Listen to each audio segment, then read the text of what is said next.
Ada seorang anak muda di rumah sakit di Riyadh, kejadiannya Bapak Ibu sekalian, dia naik mobil, bawa mobil terus tabrakan kakinya patah. Subhanallah sudah 3 tahun di rumah sakit.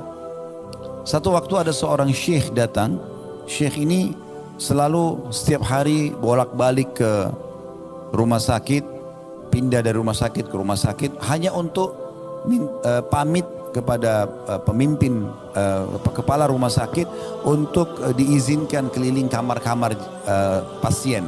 Dia hanya minta satu kamar pasien setengah menit, 1 menit. Hanya menyabarkan mereka, mendoakan mereka lalu dia pergi untuk mendapatkan pahala menjenguk orang sakit itu.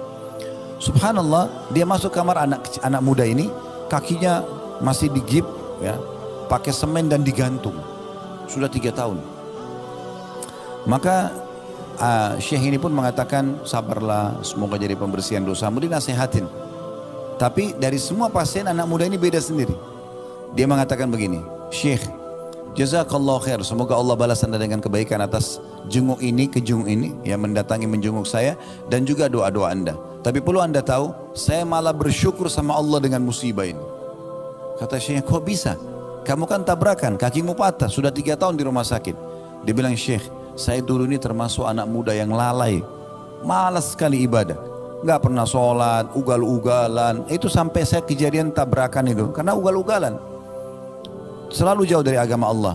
Waktu awal saya tabrakan dan kaki saya patah dimasukkan ke rumah sakit ini, saya marah sekali, tidak bisa menerima keputusan Allah. Saya terus saja berkeluh kesah. Tapi karena memang dasarnya kaki saya patah, saya nggak bisa buat apa-apa. Dokter pun nggak bisa buat apa-apa. Sampai akhirnya saya pun mulai merenung, mulai berpikir, sampai pada puncak saya merasakan ini adalah bentuk kasih sayang Allah. Karena kalau saya tidak diginikan, saya memang tidak mau berhenti dulu ugal-ugalan, balap-balap, ganggu orang, mabuk-mabukan, ganggu, buat banyak kesalahan. Dan sekarang setelah saya bisa menerima takdir Allah itu, karena saya punya banyak waktu di kamar rumah sakit ini, maka saya pun bisa leluasa ibadah. Sekarang saya beritakan berita gembira, Syekh, saya nggak pernah tinggalkan sholat 5 waktu, on time. Yang kedua, saya sekarang hafal 30 juz Al-Quran. Di atas ranjang ini saya hafal 30 juz Al-Quran. Karena saya banyak waktu, hanya saya mulai baca Quran, saya mulai hafal, dan sekarang saya hafal Quran. Dan saya bersyukur dengan Allah atas ujian ini. Subhanallah, semua penuh dengan hikmah.